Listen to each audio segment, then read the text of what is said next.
Right, so I think let's get started. Welcome to today's lecture, which is a new module. So we're starting to look at buying, selling, and executing airtime specifically.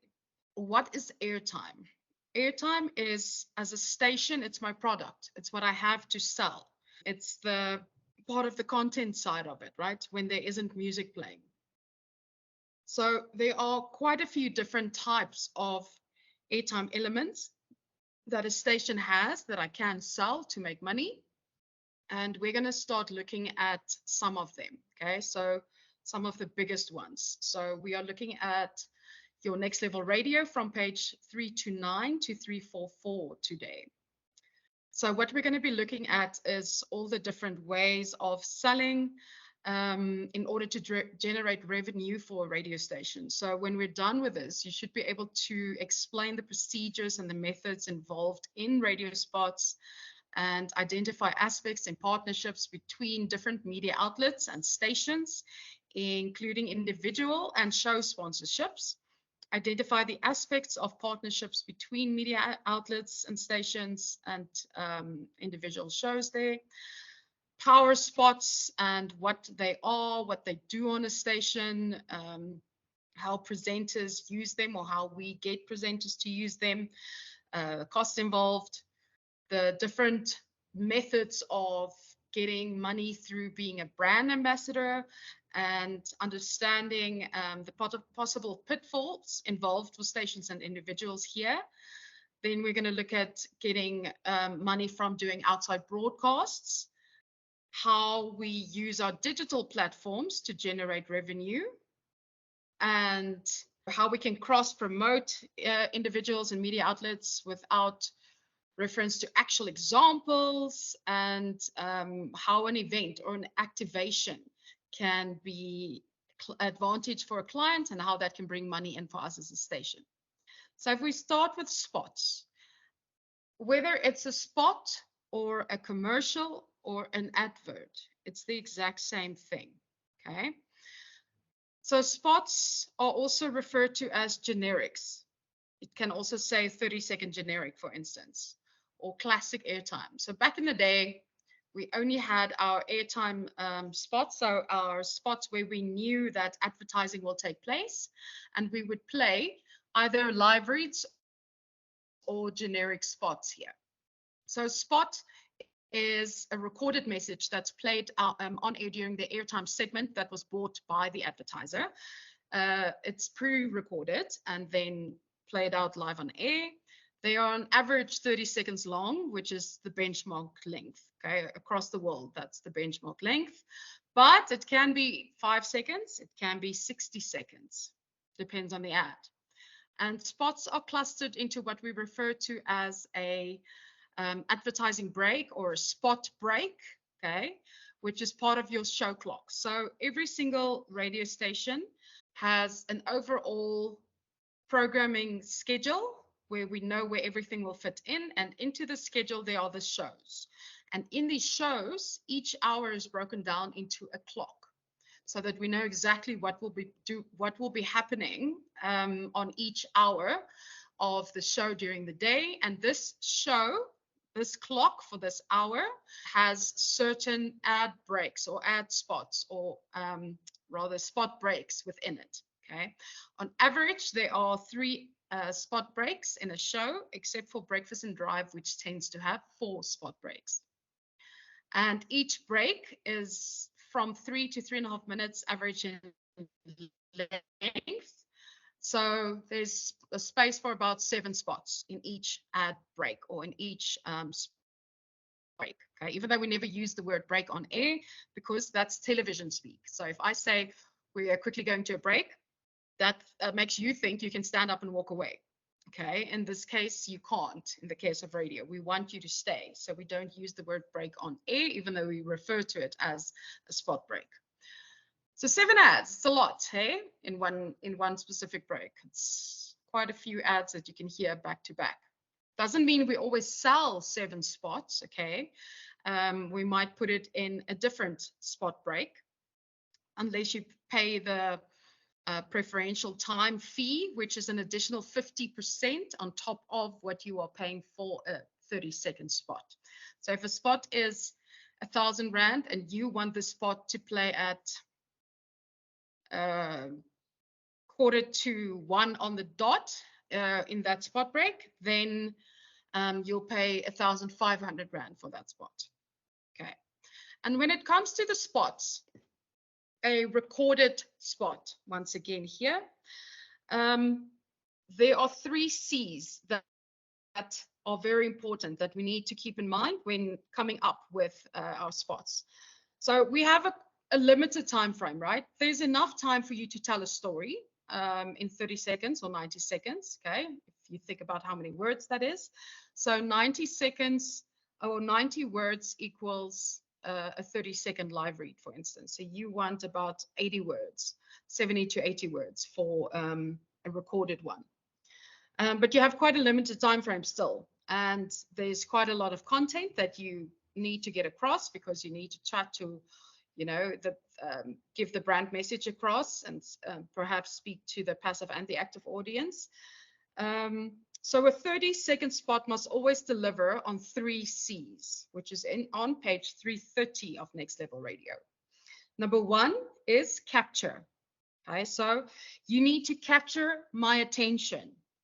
You need to capture the attention of your listeners, first and foremost. And this you achieve through a cleverly crafted script, a voiceover, music, messaging, remembering your hook here. So you need to hook them quite quickly on.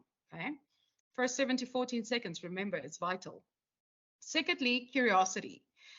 Content needs to arouse my curiosity so that I think, I want to know more. Okay, it has to be there. So curiosity, a big thing, need to arouse the curiosity of the listener in order to encourage their continued listening and eventual brand buy-in. So to get them to eventually buy into a brand. Third one there, convert. Content must convert the listener from being a passive consumer of the message into an active member of the brand community. So capture, curiosity, convert. So you get my attention, you make me curious, and you get me to the point where I will go out and buy your product, for instance. So a good radio spot needs to be like a story. It needs to have a strong intro, so a strong hook to draw you in, an interesting middle section that tells you why you should care about the specific thing or why it's relevant to you, and a meaningful end that encourages them to act on the message that we've shared. Okay, so it needs to have all of these elements within it. So the branding part here is really important.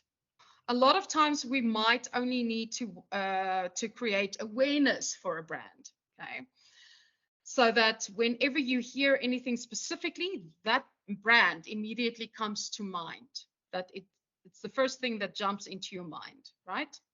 But that's on a whole different conversation, branding specifically. So this is the 3 C's. But now before I carry on, I want to ask you a question. Pepsi has a product called Pepsi Max. And Pepsi Max is no sugar, less calories, and from studies that they've done, from actual taste studies, tastes better to people than Coke in a taste challenge. And they've done this thing for like 3 years about now. So why do you think it is that even though people have done a taste test and they know that Pepsi Max tastes better than Coke or Coke Light, whatever it is, why would they still go out and buy Coca-Cola and not Pepsi Max? Because there's only so much, yes? Ma'am, I think for me, because I am used to consuming Coke, and Coke is marketed in such a way that wherever you go, you know about it. So with Yes. Pepsi, I, for one, I didn't even know about Pepsi Max. So it's like a new thing to me. So like I'm used to buying Coke. Therefore, there are many people who are like me who are Mm. continuously purchasing Coke. And I don't think they would be open to tasting another taste. And even if they are, then they will compare and see that where do they really lie in terms of their taste buds. People don't easily change brands. Once a brand is instilled in us, there are only 5 phases where you can technically get me to change my brand, unless something about the brand that I'm using changes. So unless my trust is broken in it or something, or unless I can break through you. And that I can't only do by creating awareness. Even if I've made you do a test challenge, it will still take a long time for you to actively convert to a different brand, which means I need to then stay in your mind. I need to, for instance, keep giving you free Pepsi Maxes. So I need to perhaps give you one per month, like 1 crate per month over like a 6-month period. And then do the same thing again in the following year. So I need to do this continuous growth with you to create top of mind awareness so that you trust me as a consumer. Because at the moment, Coca-Cola is embedded top of mind because they did massive guerrilla marketing, and they haven't done so in recent years, which I guess is why I personally don't drink it. But Pepsi has never really done it so much. Okay, so there was a point quite a few years ago where Pepsi started coming in and growing. I don't know what happened then, and then it was kind of like they just disappeared out of our minds again. Okay, so it's this thing about how do I get that brand top of mind awareness for through you as a listener, but not just that. How do I get you to actively buy a product? So marketing and advertising has quite a difficult job to do, because it's not only about you hearing the message. It's fine, like I can hear millions of messages a day, like still doesn't mean I'm going to change my brand to that one. We are quite stubborn with things like that as well, and we have brand loyalty to a certain extent, depending on what it is, right? So I want you to understand, as much as your creativity needs to come through in your 30-second spots to capture your audience's attention and to create curiosity and to convert them. It's not this easy to actively convert someone. You need to get them to actually try it, and then you need to continue with this creativity for quite a while in order to embed this message into them, into their brain, and to get them to buy something. Because remember, we buy through our emotive side of the brain, and then we try to rationalize it with our logic. So I need to get into your limbic part of your brain in order for you to accept what I'm telling you and to buy into this thing. Okay. So then we speak about reach and frequency. So in media, one of 2 things will be very important: either having a high impact or having a high reach.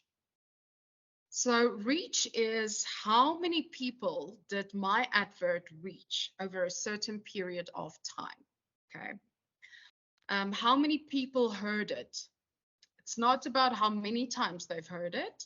So there's 2 ways to looking at this. There's how many people have I reached, and then how many times have they heard it, those people. Okay. A great radio ad is worthless without an audience to listen to it, right? It's like the chicken and the egg scenario. Who am I creating this brilliant radio for if there's no one listening? So media planning and implementation are really, really important factors to have success, like at the end of the day. Okay, so to generate success for a campaign, it's very important when you start looking at how you're going to be doing, well, firstly, where you're putting it, and then how it will be implemented. Okay, especially if you're only doing generic placements. So media planners will look at brand's desired audience along with the radio station's audience. So I'm going to look at who is it that you want to target. Okay, you want to target LSM 6 to 10, ages 18 to 35. Great. Now, which radio stations do I have that can do this? Let's see. Metro will be able to do this. 947 will be able to do this. Blah, blah, blah, blah. Okay. Then I look at my stations. We take both of these into consideration, who your target markets are, how much you know about them. And then we'll pinpoint the best times, the best channels, and the best environments in which this message should be shared. Where does environment come in? It might be that you have a specific target audience in mind. It's like a specific cultural target audience, for instance. So, for instance, Mr. Waito is coming up, which I'm helping run with. And for Mr. Waito, it doesn't make sense for me to use, for instance, Ukhozi FM, because majority of the people or the audience is very fragmented. It's spread out throughout South Africa from a geographical consideration, right? Whereas Jozi FM, I know, is local, but that's not the only thing that we look at. So, right, Jozi FM is look at, but isn't there better ways that I can spend my money? Let's look at the influencers, and let's look at, for instance, taking Metro FM and using LKG, who was a former Miss Soweto pageant winner in 2005. Maybe we should do something on her page. So maybe we should use Metro FM and then use her as an influencer, seeing as she has 3 million followers on her Instagram. Keeps going in that kind of thing. Okay, so we look at a lot of different things. We look at the brand's desired audience. We look at times, like if it's a breakfast cereal, I'm not going to advertise it in 4 in the afternoon. Look at the different channels, media channels, and I look at the environments in which this message needs to be shared. Reach is very important as it offers the advertiser a chance to connect with as many listeners as possible. This ensures that my message is widespread. And at the moment, the best reach is still by using traditional media. The highest reach you can get is still traditional media. For instance, if you use Ukhozi FM, you can reach 7.6 million people, okay, with one ad. So obviously through TV, through print, and through radio, we still have mass reach. So we use that to our advantage. So radio is referred to as a frequency medium because of how easily ads can be bought and how effective they can be. And there's not this whole process in it about this needs to be produced. So I need to know so many days beforehand so that I can have my camera crew there, so that my presenters will be ready, so blah, blah, blah. Okay, it's much easier to design a radio spot and to have that thing just produced than it is to have a TV spot produced. This means that advertisers can flight their spots, in other words, play their ads. So we speak about flighting an ad, or how many times did the ad flight or the spot flight. So flight their spots, which means playing an ad several times a day to make sure that listeners hear and take in the message. So I can have the same ad play, 8 times a day if I want to. Okay. Content is king, sure. Okay, content is very important to us, but context is queen. So content is king. The context in which we are using that content is queen. Don't forget that. Your whole life, anything in media, content is important, but the context is just as important. Okay, so your overall message. So once you have your message and you've decided on a way to best maximize your listeners' reach, your audience reach, your consumers, however you are referring to them, you need to consider how the message will be received by my audience, by my consumer.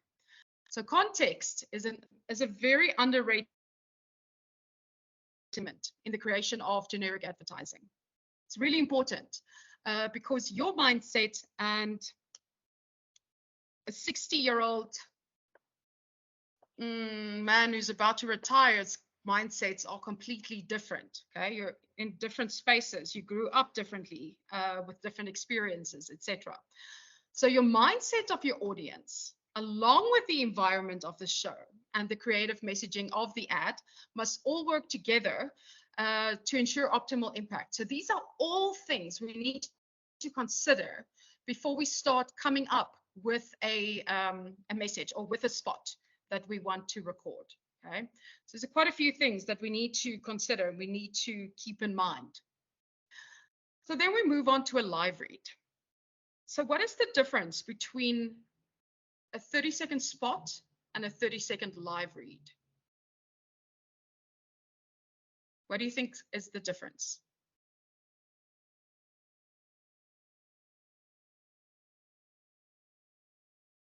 Okay, so a 30-second spot, like we know, is a recorded spot. Okay, it was recorded beforehand, produced, yeah, edited, did whatever they needed to do, and then sent through to the station to play. Okay, a live read is read live on air by a presenter. So I get a script with max 90 words, depending on the language. It could go down to 75-ish words. But I take it and I read it live on air. So it's the biggest difference is that the one is recorded, the other one isn't. A live read also contains a brand message. It's scripted and paid for by the advertiser, and it also attempts to influence a listener's feelings about the brand. But like I said, the biggest difference is that a live read is read live on air, okay, not recorded. So during a commercial break, we read it out. So remember within a clock, I said there are spot breaks. The live reads will still fit within these spot breaks, either at the beginning or at the end of the break, okay? Because we don't simply, after music, play ads. There should always be some sort of talking happening. So we'll schedule a live read before the spots, or we do the spots and then we schedule a live read last again. Okay, so beginning or end of a break. We refer to that as top or tail of a spot break. So live reads give us this perception of a personal endorsement without me actually having to pay an endorsement fee. Okay, because if I want to do, and we'll get to that later on, a power spot that's endorsed, I need to not only pay the high cost of that power spot, but I also need to pay a presenter endorsement fee on top of that. So I don't want to give you real people's rates, but let's say your power spot is worth 60,000 Rand. And you personally, to endorse this product, charge me 30,000 Rand. Then I'm at the end of the day paying 90,000 Rand for this thing, where I could have simply had a 1-minute live read that you read out. Okay, I'll explain why we don't do that. Not in this class, but in the next one. So live reads do still give us that perception of a personal endorsement without us having to pay all the hefty extra fees. So we do pay an extra fee, I'll show you now. By a presenter reading the live read, it provides that level of credibility to the brand, which is hopefully conveyed to you as a listener, okay? Hopefully you don't pick up that this thing is just a live read and that it sounds to you like the presenter is talking about this product. Live reads are priced more expensive than a 30-second generic advert. In other words, more expensive than a 30-second spot. Okay. In radio or in media, we refer to this as the loading fee. So a live read has a loading fee attached to it. And this loading fee is on average 50%. Okay. So if you buy 5 live reads, they would cost you more than 5 30-second spots would. Okay. Why? Because the presenter is lending their voice to this brand, to this product. And their relationship with the listeners to the message makes it more valuable and therefore more expensive. Okay, so we are relying on this presenter and their relationship with our audience to get this message across to the listener in such a way that the listener would actually listen to this message. So that's why they are more expensive. So live read campaigns can exist on air for long periods of time, but the messages need to change frequently so that the listeners can stay interested in the message.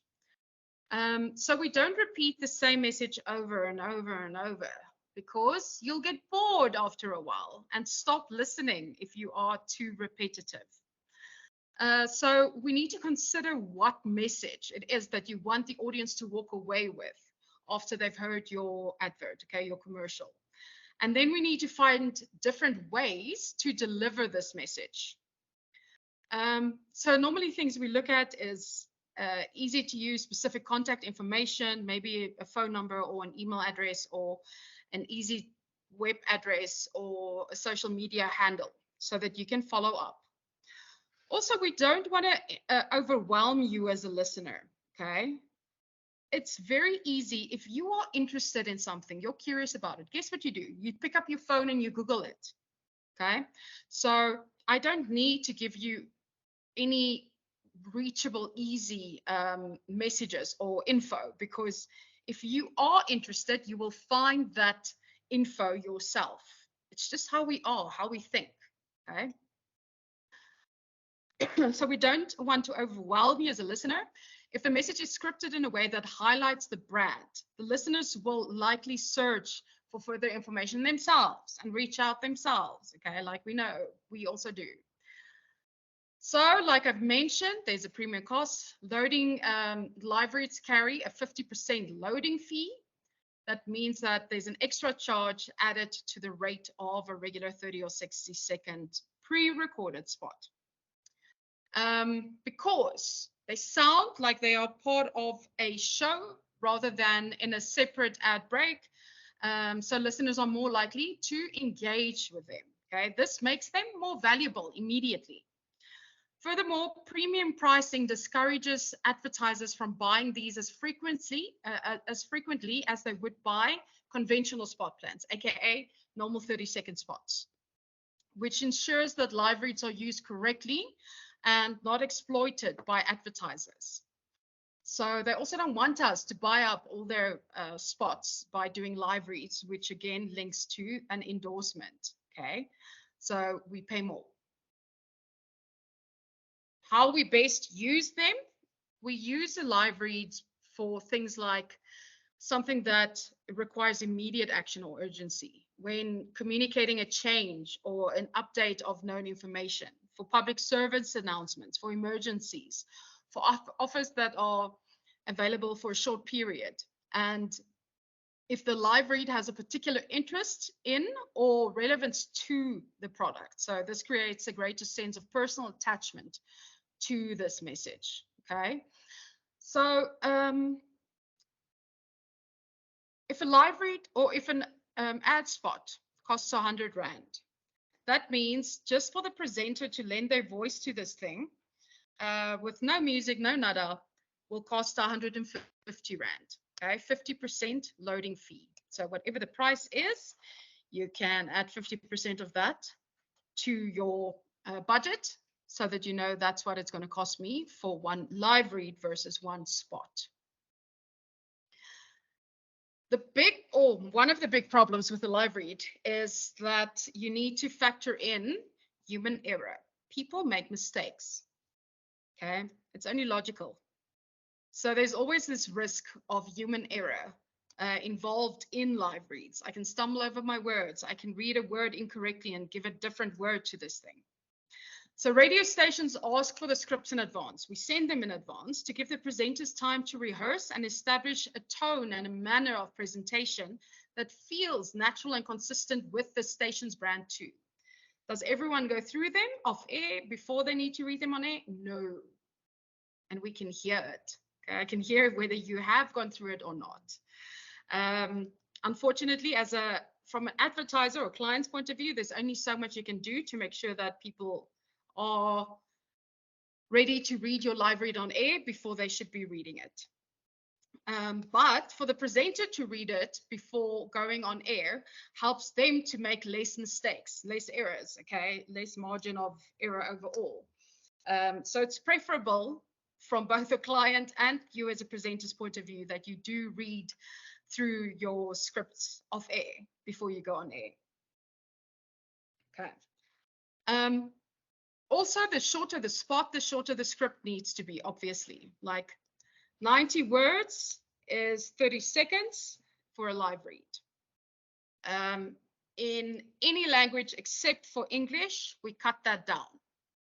Any ALS station, okay, African language station, whether isiZulu or Afrikaans or Ndebele, whatever it is, we know from the start we need to cut down on the amount of words because it takes a longer time to convey the same message, and we have to take into consideration different nuances and things. So we tend to try and keep it to about 75 words max, kind of a thing. Okay. So that is a live read and a spot. Straightforward, spot pre-recorded, live read, read live on air by a presenter. Okay, different costs attached to it. Then we're going to look at sponsorships and branded content. So if you think about a sponsorship, what is a sponsorship? What does a sponsorship mean to you?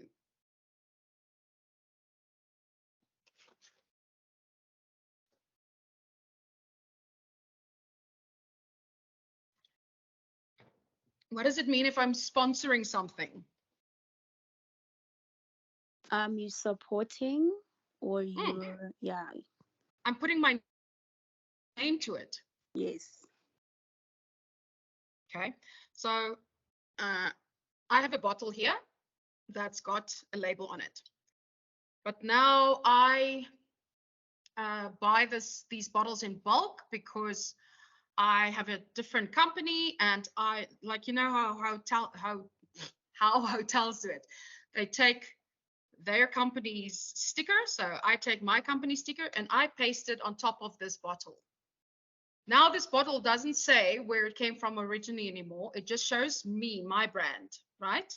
That's a sponsorship. I'm sponsoring this bottle with my new nice sticker over it.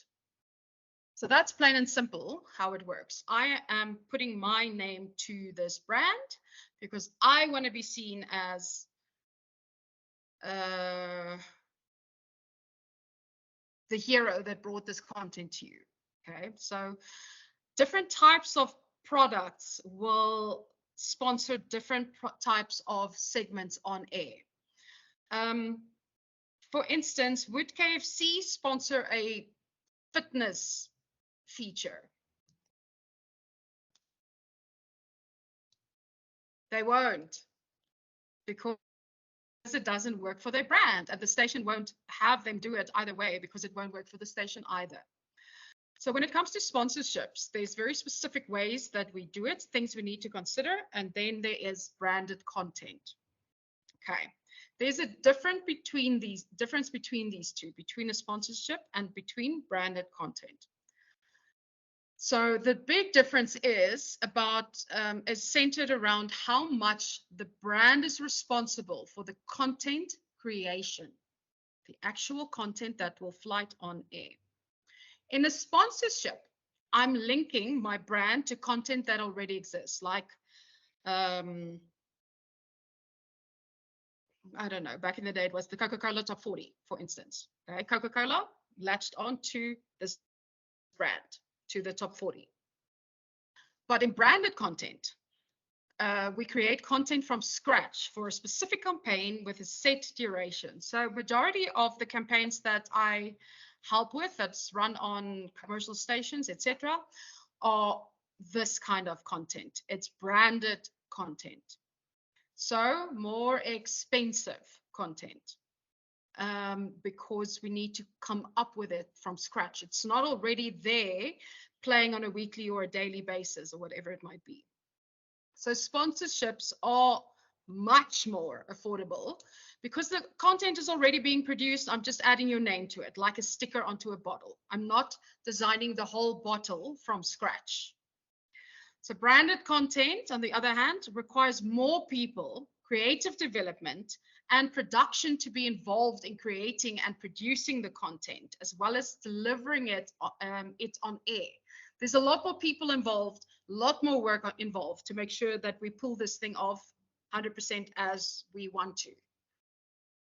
So if we start looking at a sponsorship, as a radio station, we know that we're in the business of creating content.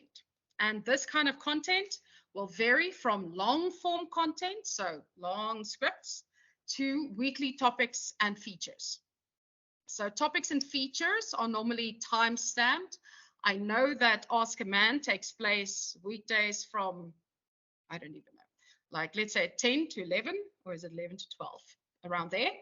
So there's a time stamp on this specific feature that takes place. So listeners can expect certain content to be delivered to them at the same time each day or each week. I know this is going to be happening at this time, okay?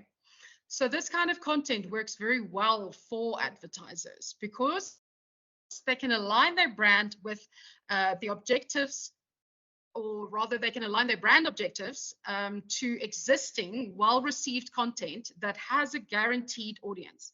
I know people join in to listen to a certain feature at a certain time because they like it. Okay, there's appointment listening that's being created, so they make an appointment to listen to a specific type of feature. So I want to latch my brand onto this specific feature so that I can get the benefits out of this feature. So it also associates the brand with a particular content's theme or position. So if we buy into the existing content offerings available, it's known as a sponsorship.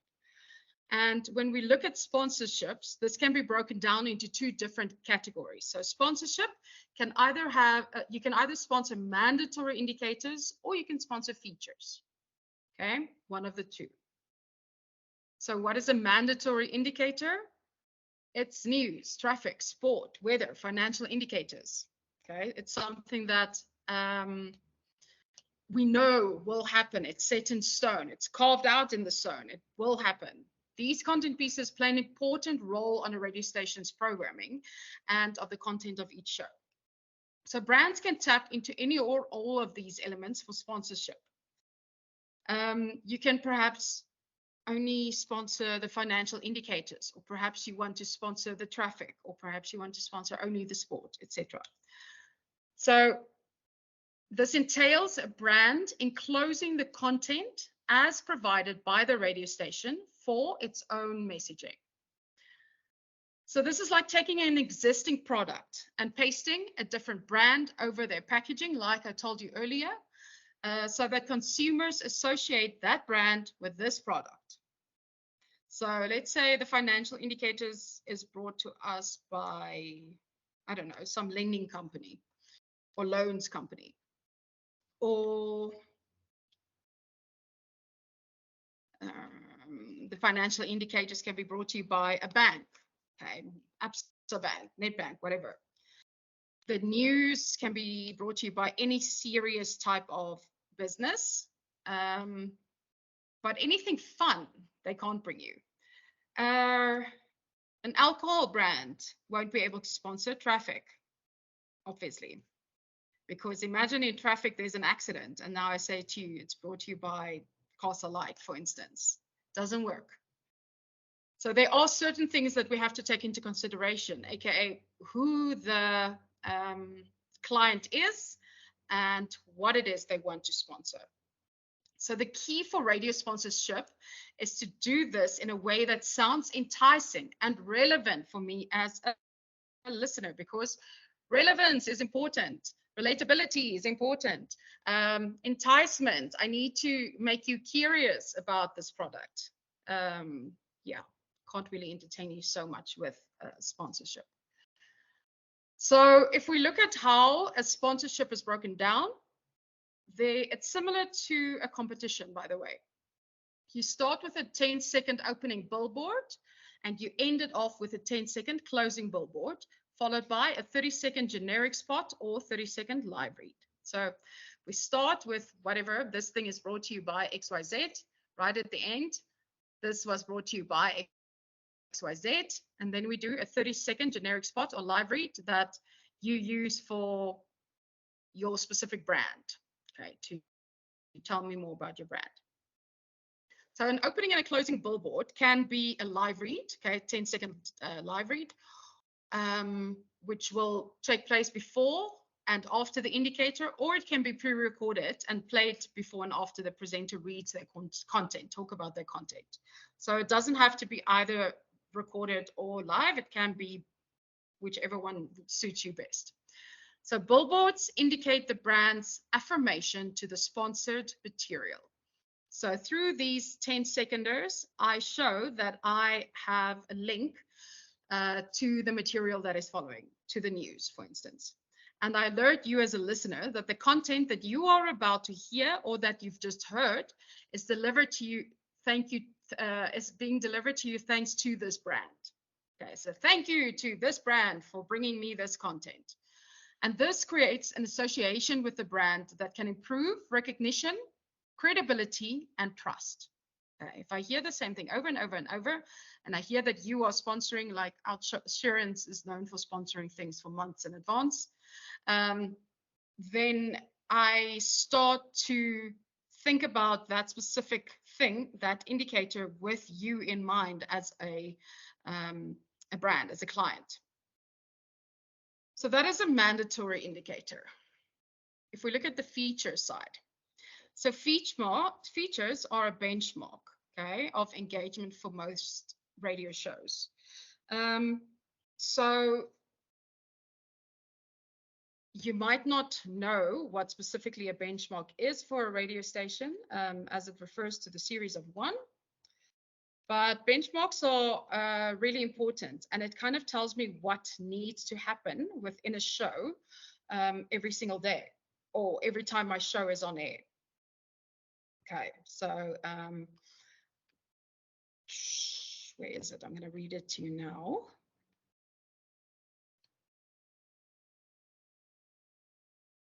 Or pretty soon. There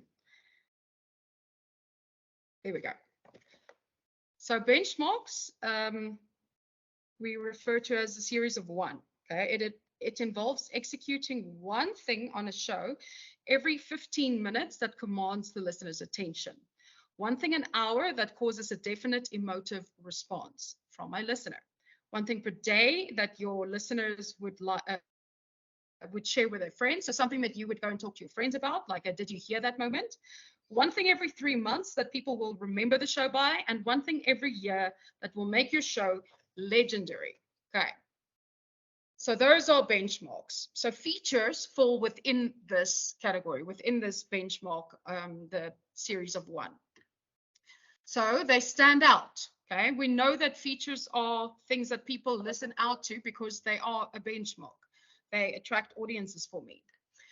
So listeners know what sort of content to expect at a particular time and anticipate that content. Features can be accompanied by a jingle or an introductory piece to signal that it's the start of the specific content piece now. So from an advertiser's perspective, features created by the show or the station offer much more interaction between an audience and their brand because it's there. I know that I'm getting appointment listening. I know people are listening to this, okay? So here there's room for listener suggestions via calls or social media. So my listeners become co-creators here of content. And this is invaluable, okay? Because content is being created by the audience at the same time as being created for the audience. And that you don't find so often. And that is literally like invaluable kind of content for you. So features have become key commodities for brands as they're viewed as a direct line of communication with you as a listener. So sponsorships of features needs to be treated carefully and very creatively. There needs to be an alignment between the content in the feature and the brand that is sponsoring this feature. When there's a natural alignment, the commercial message seems less in your face, less blatant, okay? Meaning that you as a listener will be more open to it than you will be for cold calling. So for me, just pushing advertising in your face. So a brand has a plan and they need to commit to long-term sponsorship. Okay? You can't sponsor a feature for one day, for instance, or even for a week. It's not long enough for you to create that impact that you want. So when we sponsor a feature, you need to realize that it takes time and consistency to build an association with this brand. So typically, you need to sponsor a feature from at least 6 months to a full year, okay? Because over time, what happens is that you are, through consistency, building that association in your listener's mind that they can associate you with this specific feature, with this brand. So 6 weeks to a year is what we would sponsor it as. So in doing this, the station protects themselves from being perceived as fickle or disloyal to sponsors and ensures that sponsors will commit to a set period of time. Okay, so today I'm not sponsored by this person and tomorrow I'm sponsored by that brand. Okay, I'm consistent in how I do it.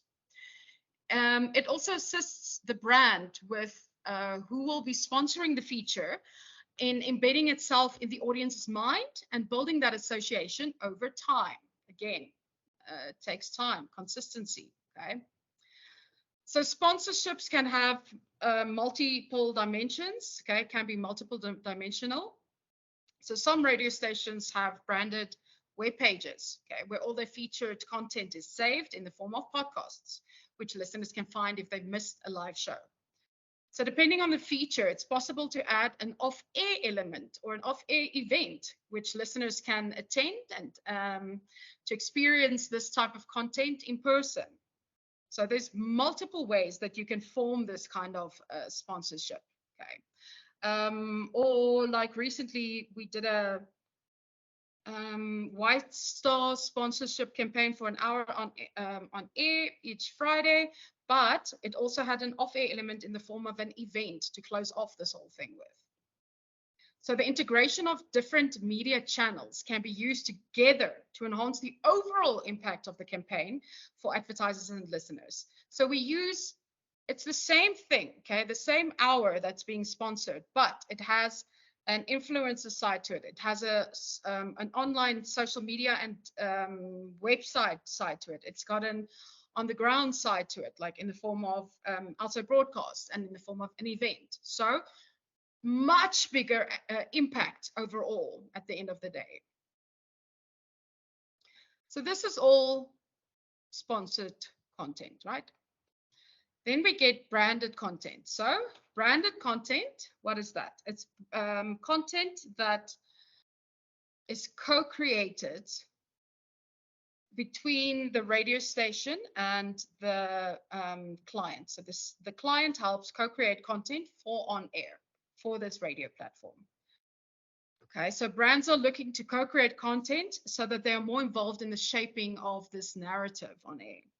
So this kind of content is bespoke, and it's usually created by the radio station in partnership with the client and their creative or media agencies. So what we're doing here is we're coming up with contents from scratch. So in this way, we can deliver our marketing messages more effectively and sustain listenership. So simply put, branded content allows a brand to create stories that are compelling and that intertwine with their message.